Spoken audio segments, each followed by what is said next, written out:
स्वतंत्रता दिवस के दूसरे दिन बिहार में नीतीश कैबिनेट का विस्तार हुआ और राजभवन में और 31 विधायकों को मंत्री पद की शपथ दिलाई गई। इस तरह नीतीश के मंत्रिमंडल में मंत्रियों की संख्या कुल 33 हो गई है।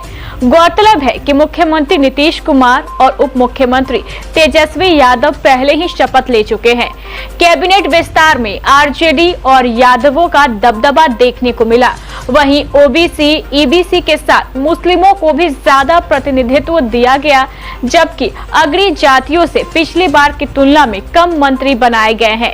मंत्रियों के विभागों का बंटवारा भी किया जा चुका है। मंत्रिमंडल विस्तार के सभी पहलुओं को बारीकी से समझने के लिए देखिए हमारी यह खास रिपोर्ट। बिहार में नीतीश के नेतृत्व में चल रही सरकार का मंत्रिमंडल विस्तार किया गया है। स्वतंत्रता दिवस के दूसरे रोज पटना स्थित राजभवन में राज्यपाल फागू चौहान ने 31 मंत्रियों को पद और गोपनीयता की शपथ दिलाई। मंत्रिमंडल में लालू प्रसाद यादव की पार्टी आरजेडी का दबदबा भी देखने को मिला है। 31 में से 16 मंत्री आरजेडी से बनाए गए हैं, जबकि जेडीयू से 11, कांग्रेस से 2, हम से 1 और 1 निर्दलीय विधायक को मंत्री बनाया गया है।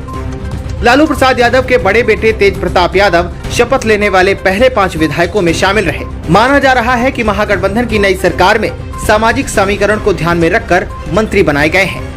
वहीं मंत्रिमंडल विस्तार के बाद सभी को विभागों का बंटवारा भी कर दिया गया। सामाजिक समीकरण के लिहाज से देखें तो सबसे ज्यादा ओबीसी, ईबीसी वर्ग के 17 मंत्री बने हैं। मंत्रिमंडल में 5 दलित और 5 मुस्लिम भी शामिल हैं। हालांकि एनडीए गठबंधन के मुकाबले अग्रणी जातियों का प्रतिनिधित्व इस बार घट गया है। पिछली बार अपर कास्ट के 11 मंत्री बनाए गए थे, जो इस बार घटकर 6 रह गए हैं, यानी अग्रणी जातियों से 5 मंत्री कम बने हैं। वहीं पिछली बार ओबीसी, ईबीसी वर्ग के 13 व 2 मुस्लिम मंत्रिमंडल में शामिल थे और इन दोनों ही वर्गों को इस बार सबसे ज्यादा प्रतिनिधित्व मिला है। वहीं सबसे ज्यादा फोकस ओबीसी, ईबीसी वर्ग पर किया गया है। इसी तरह जाति के आधार पर मंत्रिमंडल विस्तार पर विचार किया जाए तो सबसे ज्यादा यादव जाति के 8 मंत्री बनाए गए हैं, जिनमें आरजेडी की तरफ से 7, वहीं जदयू की तरफ से 1 यादव मंत्री बने हैं। तब के एनडीए सरकार में पिछले मंत्रिमंडल में इस जाति से केवल 2 मंत्री बनाए गए थे। हालांकि मंत्रिमंडल विस्तार के बीच आरजेडी और जेडीयू दोनों ही पार्टियों से नाराजगी की खबरें भी सामने आ रही हैं। बताया जा रहा है कि जेडीयू से उपेंद्र कुशवाहा तो आरजेडी से भाई वीरेंद्र नाराज है। दोनों का नाम मंत्री बनने की रेस में सबसे आगे था, लेकिन ऐन मौके पर इनका पत्ता काट दिया गया। शपथ ग्रहण के थोड़ी देर बाद ही सभी मंत्रियों के विभागों का बंटवारा भी हो चुका है।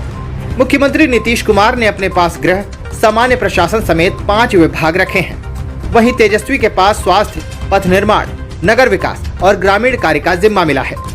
लालू प्रसाद यादव के बड़े बेटे तेज प्रताप यादव को पर्यावरण, वन एवं जलवायु परिवर्तन का विभाग दिया गया है। महागठबंधन की नई सरकार में आरजेडी और जेडीयू दोनों ही दल आपसी सामंजस्य बनाकर सरकार चलाने का प्रयास कर रहे हैं। मंत्रिमंडल विस्तार में भी दोनों दल सबसे ज्यादा एकजुटता और सामंजस्य पर ही फोकस करते दिखाई दे रहे हैं। हालांकि नाराजगी की कुछ खबरें भी सामने आई हैं, जिनको लेकर सीएम नीतीश कुमार और तेजस्वी यादव को अपनी रणनीति और ज्यादा मजबूत करने की आवश्यकता है।